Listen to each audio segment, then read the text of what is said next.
Olá, pessoal. Hoje vamos ter uma aula especial sobre o assunto: será que Deus escreve certo por linhas tortas?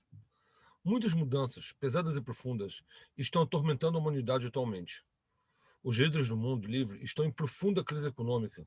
O gigante chinês avança dia a dia. Os regimes monárquicos do Oriente Médio desmoronam um após o outro e o núcleo dos megalomaníacos de Teherã ameaça a paz mundial. Ninguém sabe o que o futuro reserva para nós. Ninguém pode dizer em quais direções os eventos se desenvolverão.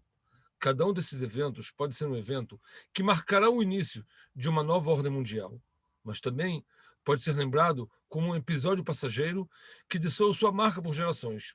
Naturalmente, o judeu, crente, vê cada evento da perspectiva da Torá. A Torá não vê a história humana assim apenas como uma coleção aleatória, uma coleção de eventos aleatórios.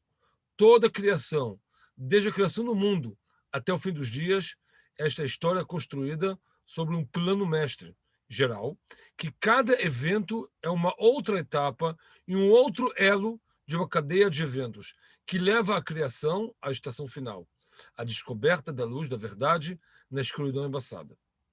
Na verdade, muito pode ser aprendido com a Torá sobre a compreensão e o significado dos eventos históricos, especialmente com a relação ao povo de Israel. No entanto, quando tratamos dessas questões, temos o dever de destacar um ponto importante. É verdade que cada detalhe da história faz parte do plano geral da criação e pode ser visto como uma providência suprema. Pode-se aprender com as palavras da Torá e dos profetas muitas regras na forma de conduta na história. No entanto, a realidade prova que uma parte importante da lição histórica e da compreensão do significado dos eventos até o fim pode ser aprendida somente depois de um determinado período, quando a cadeia de eventos chega ao fim.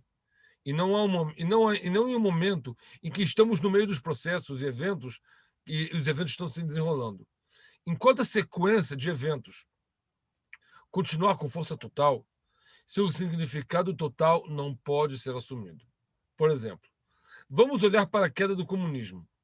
Se tentarmos olhar para a história, na ascensão e queda do bloco comunista, do ponto de vista de uma pessoa que vive hoje e vê as coisas depois que o processo histórico se exauriu, podemos aprender mais claramente sobre o significado desse movimento. A Revolução Comunista foi a maior rebelião dos reinos dos céus desde a geração da Torre de Babel. Foi a primeira vez na história que um grande e importante Estado e nação decidiram proibir a religião de uma forma prática, se não formal. Qualquer atividade religiosa de estudo de Torá, seu Brit Milá, Shabbat, estavam envolvidos em perigo.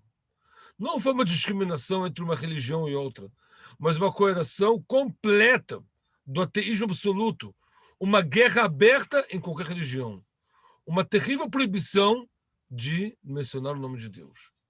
A amarga experiência da Revolução Comunista mostra que quando se tenta construir uma nova sociedade cujas bases não são fundadas nos valores religiosos tradicionais do velho mundo, então, sob esses valores antigos e sagrados, emergem tumores sociais, tumores selvagens, tumores do mal e da crueldade e da corrupção governamental da história humana. Os líderes da loucura espiritual tornam-se perigosos. A sociedade ocidental, após a queda do comunismo, é uma sociedade muito mais cautelosa e conservadora, abordando com mais suspeita qualquer ideologia inovadora destinada a herdar o lugar da velha escala de valores. No entanto, essa visão é propriedade de um homem do século XXI, aquele que vê diante de seus olhos a destruição e as ilhas de espadas fumegantes deixadas pelo método que pretendia resolver todos os problemas do mundo. Poderíamos ter a mesma visão caso estivéssemos presentes na época da Revolução Comunista, há mais de 100 anos? Óbvio que não. No primeiro período pós-revolucionário, o sistema comunista parecia funcionar bem.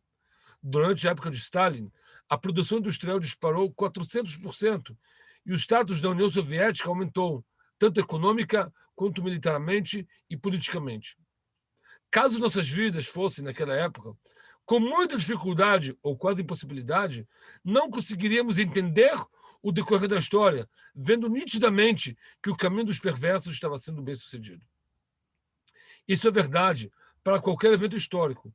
Se olharmos os artigos e comentários escritos no período entre a Guerra dos Seis Dias e a Guerra de Yom Kippur, sobre os resultados da Guerra dos Seis Dias, ficaremos maravilhados. Naquela época, parecia que o incrível exército de Israel poderia resolver todos os problemas do Estado de Israel diante de seus vizinhos, e os árabes são apenas alguns beduínos descalços, deixando seus sapatos entre as areias do Sinai e fugindo.